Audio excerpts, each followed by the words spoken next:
Okay. Hello, dear friends. Good evening. Such a beautiful, beautiful evening. It's a beautiful day. It's been a very, very beautiful day.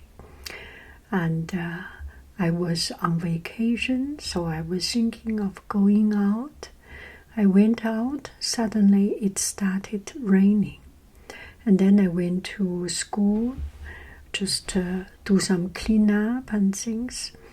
And then when I finished, 5 o'clock, I wanted to go home, but since I've been already out, so I went to a place called Coyote Hill.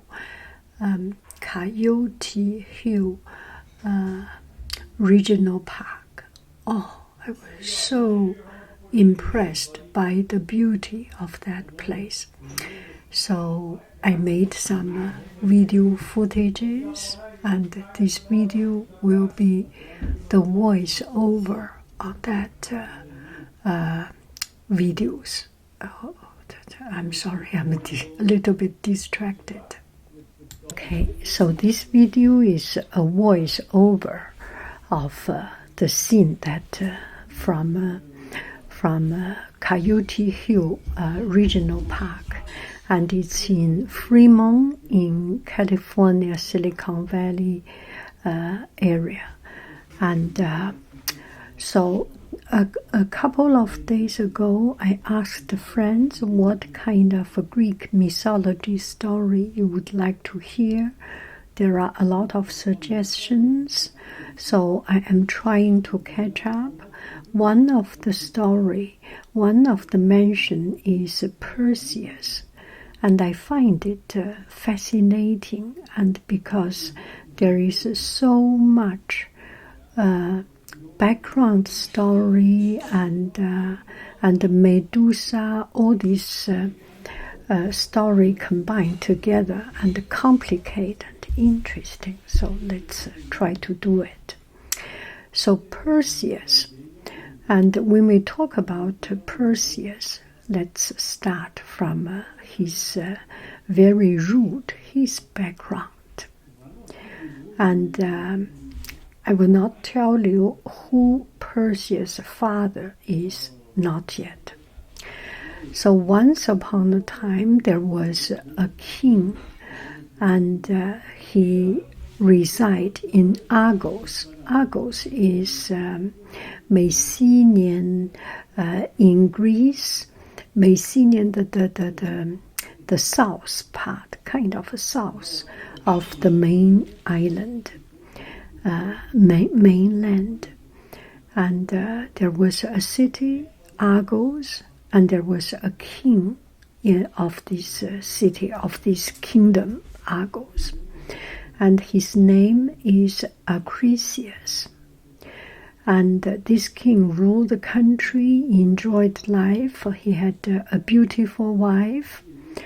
And there is only one thing. He is a little bit worried. He had everything, so should be okay. But there is one thing missing. He wanted to have a son, and he did not have, so he asked the oracle of Delphi, which is not that far from his place when you see the map.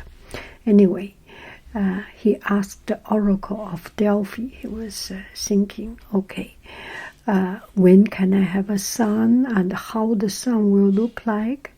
But the result, the oracle he heard, the prophecy he heard, surprised him.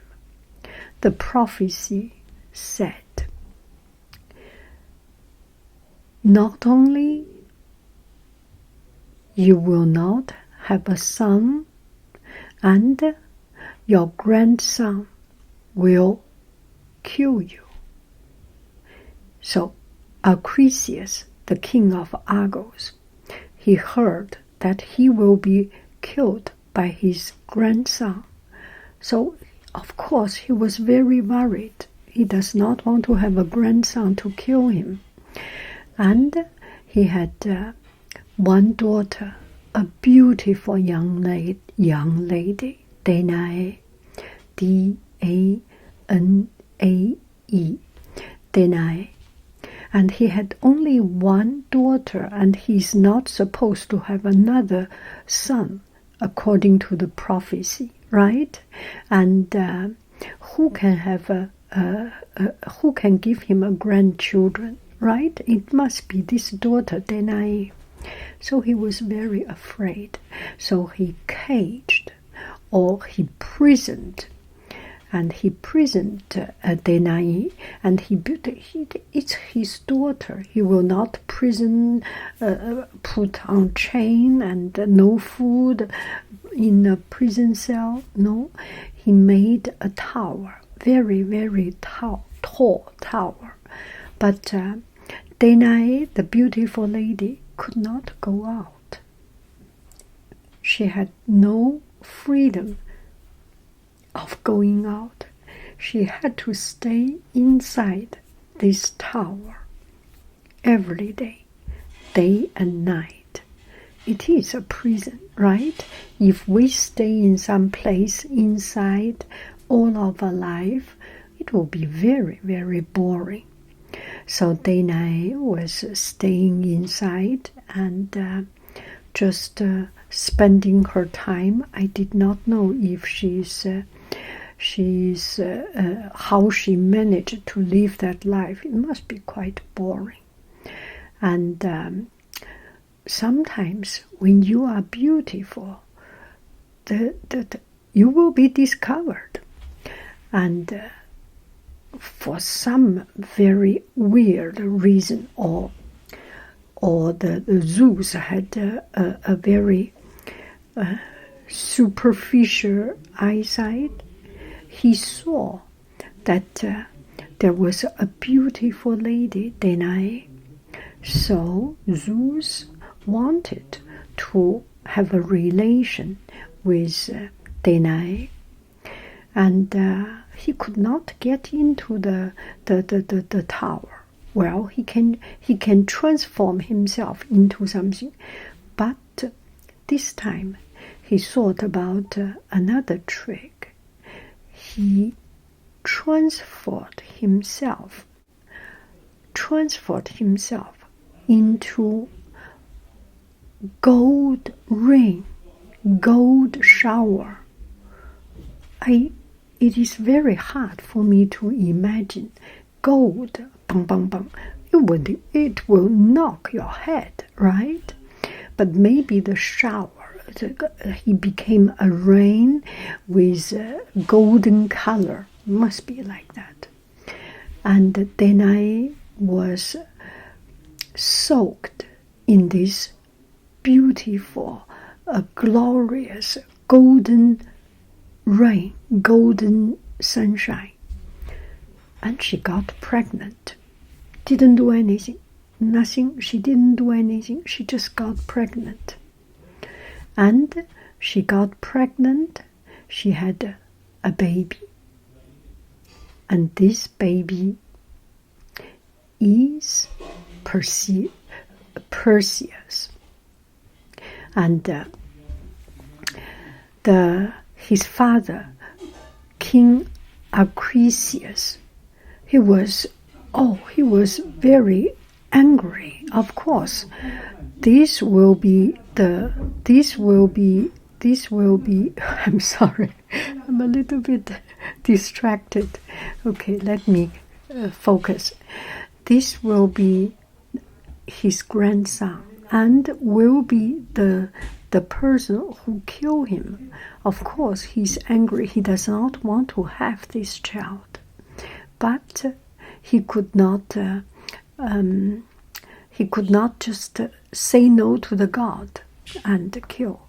So he decided.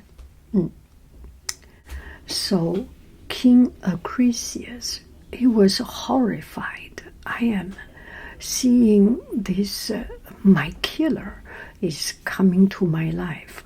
Of course, he wanted to avoid it. And so this time he did something really, really bad. I do not have a word. Atrocity. Is that the word? He did something very bad. He made a wooden box, a wooden chest, a big wooden box, and put his own daughter, the beautiful lady, and the baby Perseus, in that chest, in that box, and throw it to the ocean. And Argos agrees. All over is not too far away from the ocean. So he put in the ocean, and the wood box didn't fall down. It just float in the sea. And it floats. It was met by a fisherman. And this fisherman, his name is Dictys. Dictys I checked in Greek, it means fishman. So Dictys saw that there was a wood box floating. It's not a boat, but a wood box. So he dragged it to the land and saw it, opened it up. He saw a beautiful lady and a very cute little boy. So Dictys took care of the lady and took care of the baby. So Danae, they are not married. Danae, his mom, and Dictys was not married. And Dictys was a very, very honorable, kind person. He wants to help, but he does not want to force his idea into other people. A very respectable person. So he raised up Perseus like his own child.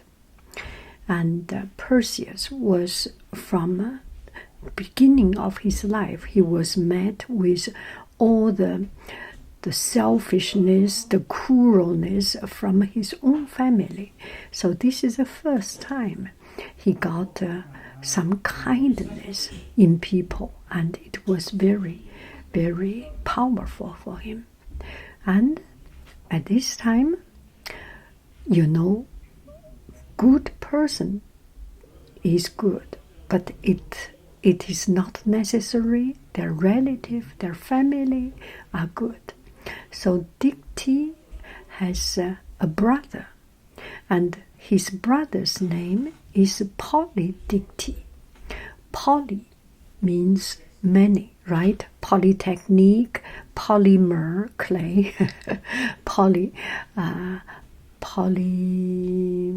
polyphase, polygon, yes, many. And Polydictys means all welcome. So he has quite a kind surface, very welcome to other people. But inside of him, he helped Danae and Perseus, because Danae was so beautiful. So he wanted to marry. He wanted to get Danae to be his wife, to be the queen. He is a minor king. And that's the story of I'm sorry, I'm so distracted. That's the story of how Perseus got raised up and meet this difficulty. So Polydictys wanted to marry his mom, Perseus' mom, and Perseus already grown up into a young man. He's tall and strong and super good looking. Anyway, when you see the Greeks mythology story, there is only one or two, a couple of gods that is not so good looking. Everyone is good looking. Just imagine, they are just perfect. So Perseus was very strong and very powerful, and he loved his mom so much because they have been through so much. and he does not want anyone take benefit and profiting his mom. So Polydectes, the selfish or the materialist brother king, knows that he cannot achieve anything, he cannot advance in front of his son. So he wanted to get rid of his son. He wanted to get rid of Perseus, right? If someone protect this woman, I want to get rid of this person, right? That is the logic of it. So he managed a big banquet. There was a saying that he was marrying Hippomania. Anyway, he made a big, huge banquet. And it was so sumptuous, so glorious banquet, wedding banquet with 1,000 roses, actually maybe a million roses, with roses, daffodil, narcissus, hyacinth, with all these beautiful flowers, and with everything he can arrange. And it was a huge banquet, and everyone, he invited people, and everyone come will bring a gift, and the gift is a horse, a beautiful horse. Can you imagine? Horse is expensive, right? And Perseus went to the banquet, but he does not have a gift. He cannot afford a horse, right? He was just going there, and he was coming from such a humble background, went through so much. He had nothing. He only had his own intelligence, his power, his beauty, but that is not a gift, right? It is many gifts, but it's not a visible, physical gift. So Perseus said, okay, I give you a promise. You can name a gift, anything. I will get it. So he was very strong. He was very powerful. He know he can achieve anything. If you dare to say, I can do it. And unconditional. It's called a rush promise. I think rush promise. It means I promise you whatever you say, I will do. No regret, no comeback. 拉钩上吊100年不需要。It promise is a promise. It's a pinky promise. So they did a pinky promise, and this is exactly Polydectes wanted. You know what? In that place, there was a monster. This monster has snake head, has sizzling snake head, and had a big, evil and sparkling, glittering eyes, and very powerful. And that is Medusa. And it was something so dangerous, nobody can conquer it. And Polydectes was afraid of it, and he wanted to take this chance to get rid of Medusa. And this is a win-win situation for Polydectes. Perseus, if he killed Medusa, good for you, good for me. My country will be safe, right? If Perseus cannot kill Medusa, Perseus will be killed. I don't care about my country. I don't care Medusa bothering my country. I can get Danae. I can get Perseus' mom, right? I can get a beautiful wife. So for Polydectes, there is no lose. It's just a win-win. And for Perseus, he already made a promise. He cannot take it back. 君子一言，驷马难追. That's pinky promise. That's gentleman's promise. So he said, Bon d'accord, bon ben. Okay, I am doing it. So he went on his way to catch Medusa.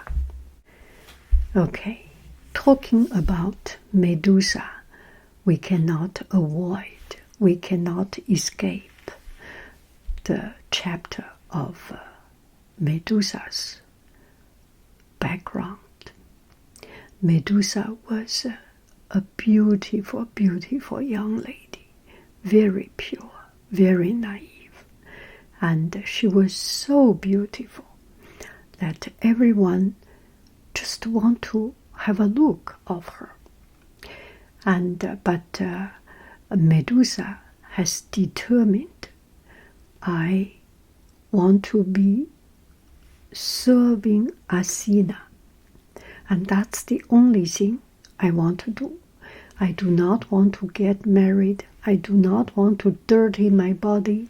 I do not want to pollute my body. I do not want to have relation with any man. I want to be virgin to serve Athena.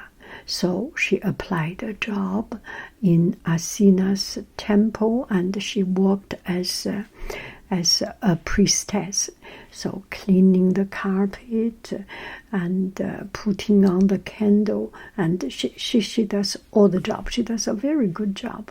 She took so much care of the Athena temple, and a lot of people come to the Athena temple, and Athena's temple becomes such a hot place for prayer, for ceremony. And Athena saw it, was very happy. Ooh, Medusa did a good job taking care of my temple. So Athena thought, okay, now since everyone come to my temple to see me, I need to see my people. So Athena came down, descended from heaven, and look at the people walking around, praying, donating, and helping, and working, and chatting in the temple. She was very happy and very proud. And she started to find something, because she saw everyone is looking at Medusa. And not so much because of Athena. It's finally she realized, oh my goodness, these people are using my temple, but their real intention is actually to see Medusa. It's not for me. Of course, she's jealous, and she was not happy, but Medusa kept on. Medusa still very, very pure. She wanted to serve Athena. She has so much respect to Athena. And something even worse. One day, Poseidon, the sea god, Poseidon, the rude, it's maybe good looking, but it's just a very powerful, strong, and not so raffiné, not so refined man, and saw Medusa. Oh, he was all his knees to Medusa, so beautiful. So he did something so bad. He wanted to approach Medusa, and Medusa does not. No, I want to serve Athena, and Athena is my goddess, and I want to serve Athena. And Medusa, Athena And the Poseidon, the two of them, the two brother sisters, they have some gut between them. That's another story. We will talk about it. Anyway, on that level of power struggle is just everyday life. So Medusa tried to avoid. She run around, hide inside the temple. Know what? Poseidon get into the temple and insulted. Do I say that word? He did that. He did the bad thing inside the temple of Athena. And Medusa was so very ashamed, because all she wanted to do for her whole life is to serve this temple, to be a virgin, to serve Athena. And Athena knows this. Finally, Athena knew. This time, Athena, I'm saying Athena is a little bit too, is not open-minded. She punished Medusa because she cannot punish Poseidon. Poseidon is also a very, very big god, and Poseidon is Athena's uncle. She cannot punish her uncle, right? So she punished the girl who has been hurt by Poseidon. Oh, that's double unfair. Sometimes the world is unfair, and this is the history, the very beginning of this unfair injusticing. So she turned Medusa into a hideous, ugly witch, Gorgon, witch, sorcier, whatever name you name it, turned into a female monster. Yeah. And Medusa has, she turned her flowing, long, beautiful hair into sizzling snakes. So her hair is snakes, and her eyes became so vicious. Everyone who has an eye-tongue contact with Medusa will turn into stone. So for Medusa, for anywhere, anytime in his life, she has no more hope to get married, to have a normal life. So that's the punishment for Medusa. This is so unfair, so unfair. So Perseus is about to fight with Medusa, to kill Medusa, right? And that kind of fits into Athena's agenda, right? Athena, now let me settle it once for all, to kill Medusa. So Athena helped Perseus, give him a sack, and give him a shield. And the shield is so polished, it's almost like a mirror. You polish the shield, you polish a piece of metal, it becomes so bright like a mirror. So Perseus, with this, went to look for Medusa. And if he want to find Medusa, he need to look for his way. And there is only one way to know this. The Medusa's whereabout is only held by 3 sisters, 3 Gorgons. And these 3 sisters, they are hideous looking and looking so ugly. And especially the three of them share one tooth. Three of them share one tooth. If you want to eat something, you take the tooth, the other two will be waiting, and if you finish, give to the other one and then to the other one. And three of them have one eye. So I think their name is Gray or something. I forgot. Don't worry. Three Gorgons. And three of them share one eye, one tooth. So if one of them have the eye, can see, the other two cannot see, and they circulating, rotating to use it. And Perseus went to ask, do you know where Medusa is? Excuse me, can you tell me the way where Medusa is? I have something to talk to her, like a solicitor, but not so sticky like the telephone solicitor right now.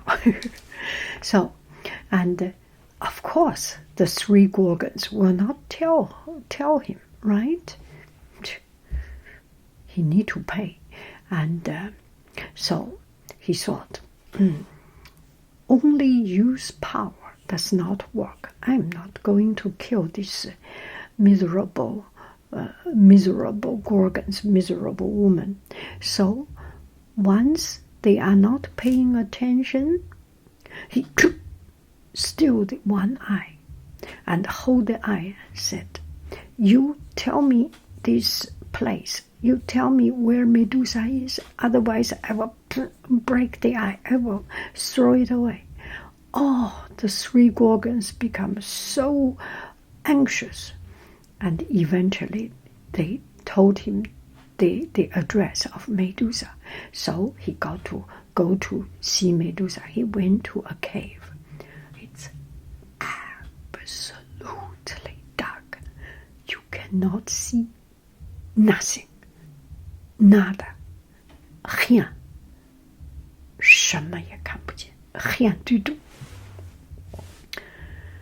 So he went there, and but he started to hear something.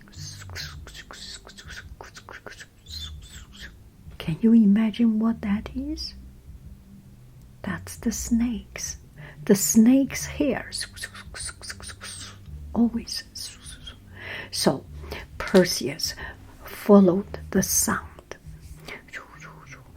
turning around, and he made sure that he will not look at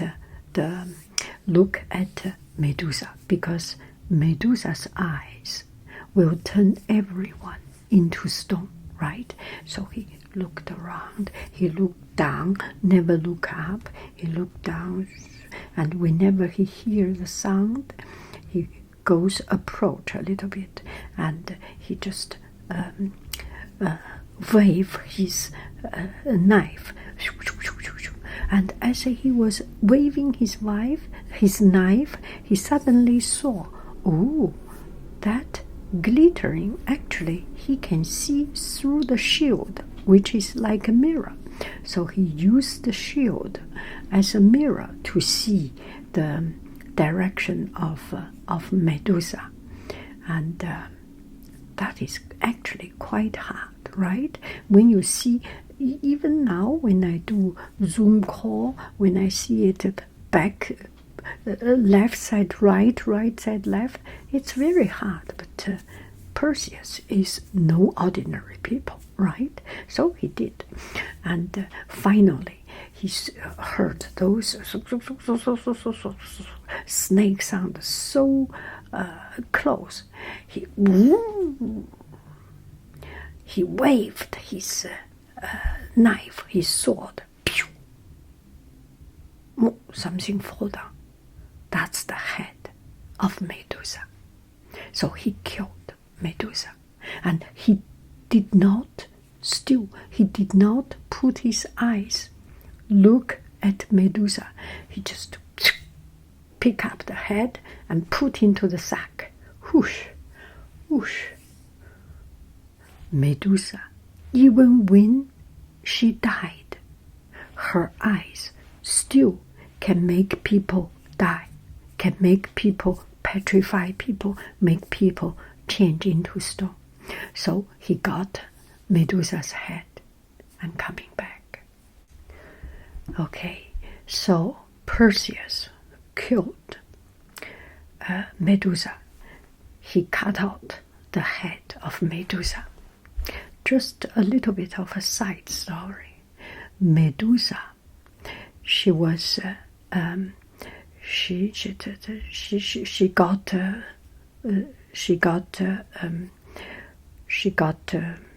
attacked. She got something with Poseidon, right? And so Medusa was actually pregnant, and she had 2 children in herself. And once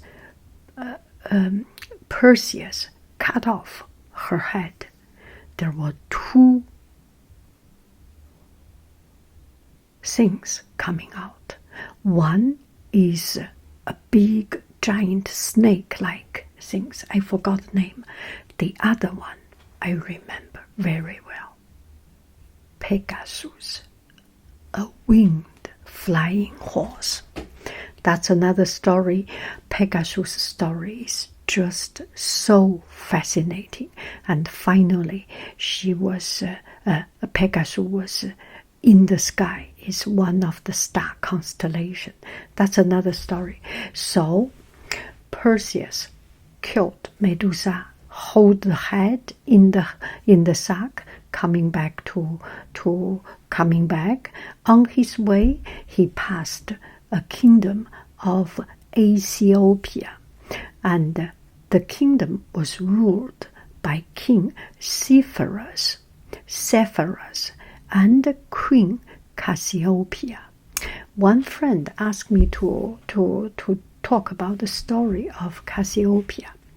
Cassiopeia was a very beautiful woman. She was so beautiful that she just a little bit lost herself. Oh, who can compare with me? So she thought she was very beautiful. And not only she was beautiful, the king and queen, King Seriphos and Queen Cassiopeia, they have a child, a daughter, and this daughter is so very beautiful. Andromeda was very beautiful, and the Queen Cassiopeia, she was so beautiful, and she just lost herself, and she bragged to everyone, "Oh, my daughter is beautiful. My daughter is the most beautiful. My daughter is beautifuler than yours. Is more beautiful than your daughter, than anyone else." Then the sea nymph, the sea god, was not happy. Right? Your daughter is prettier than my daughter. I will give you some color to see, right? So want to give her some lesson to learn, some punishment. So the sea got a huge flood and created a sea monster, Keto.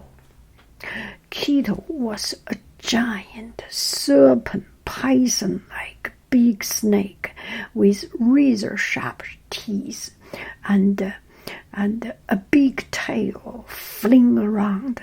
And why does he has these huge teeth and sharp teeth? Because he wants to eat human. He wants to eat flesh. So that was the problem created by the Queen Cassiopeia, because of her proud, her over proud, her lost her mind, and the people cannot live, the country cannot live. So the king went to oracle of Delphi, Seriphos, the king Seriphos, went to the oracle of Delphi. Oh, tell me what is going on. What can I do? Prophecy, give me something to do. And I will devote everything of mine to you. I will give you a golden body. I will give you all I can. So the oracle of Delphi said, you need to pay the price. And the price is blood, is life. And it's not ordinary life. It's your most cherished person's life. So the king, Seriphos, chained her daughter, the beautiful Princess Andromeda, on a piece of rock on top of the cliff. And just at this time, Perseus passing by. She was under this rock. Pew! Eros, E-R-O-S, the god of love, shoot an arrow to Perseus. Perseus fell mad in love immediately to this beautiful lady Andromeda. Hero. He killed the python. He killed the serpent. Keto. Keto is the name of the serpent. They were fighting. The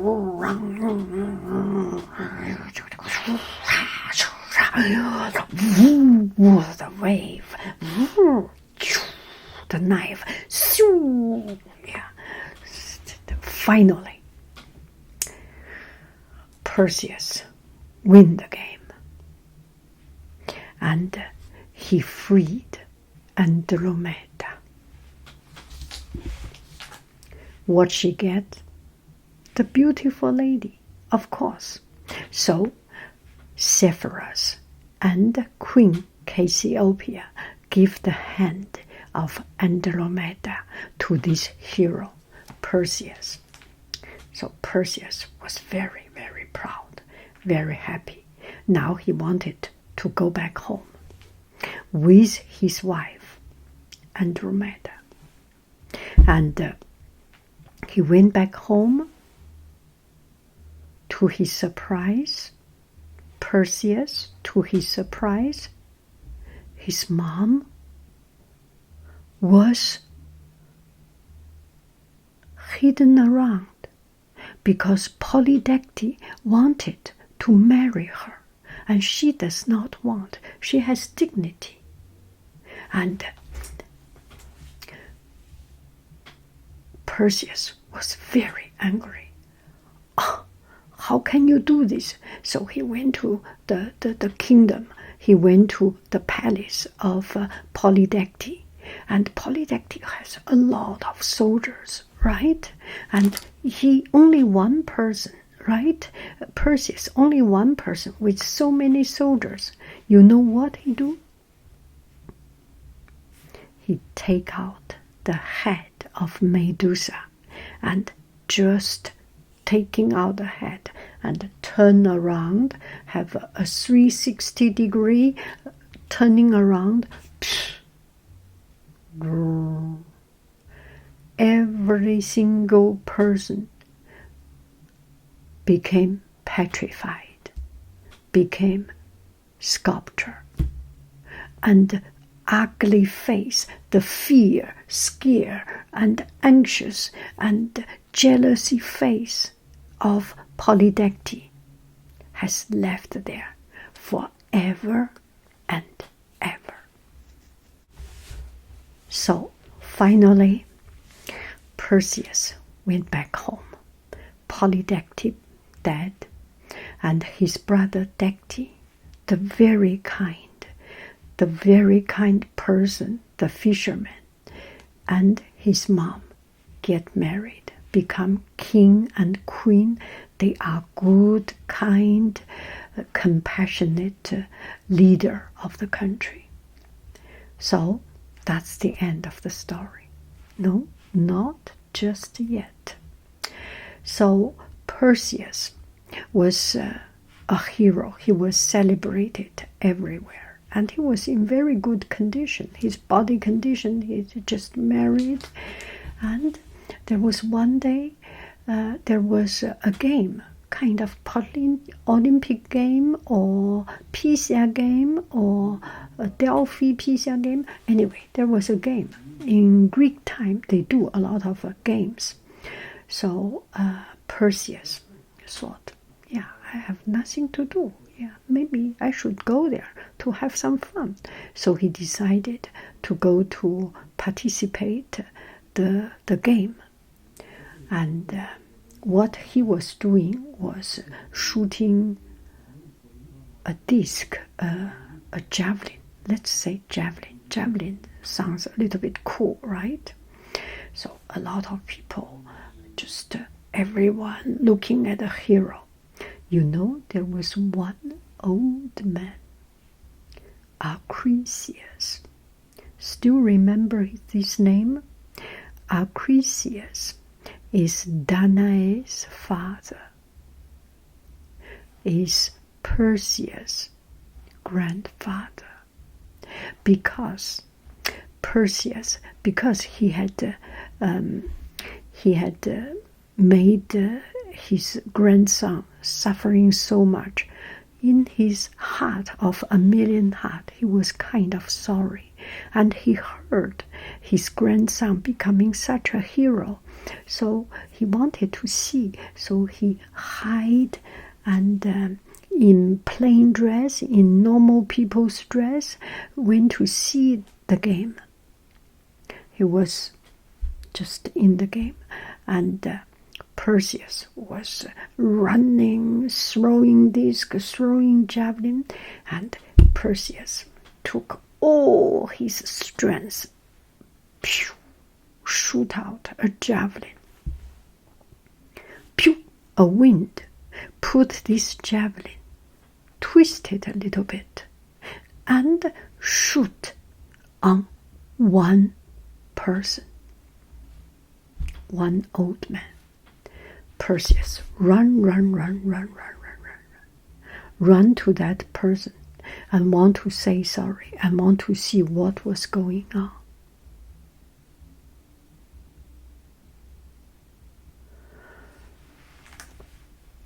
Such is life.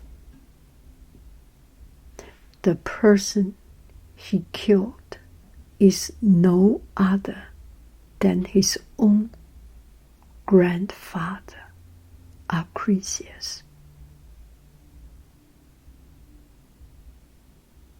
The prophecy finally materialized in such a sad ending. You cannot escape the prophecy. You cannot escape your fate.